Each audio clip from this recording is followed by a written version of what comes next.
beg saya lagi mahal. Dia kata normal je. Kau? Ini normal juga walaupun kertas.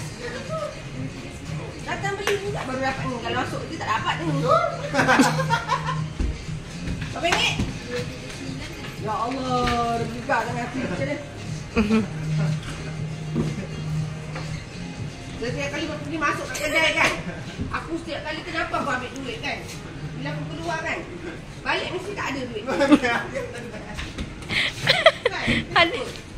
Jangan kenapa akak yang begini kan? Tak tahu dah. Tak tahu siapa ambil dia kerja dan bagi kat sana masuk dia mandi. Kacing kan?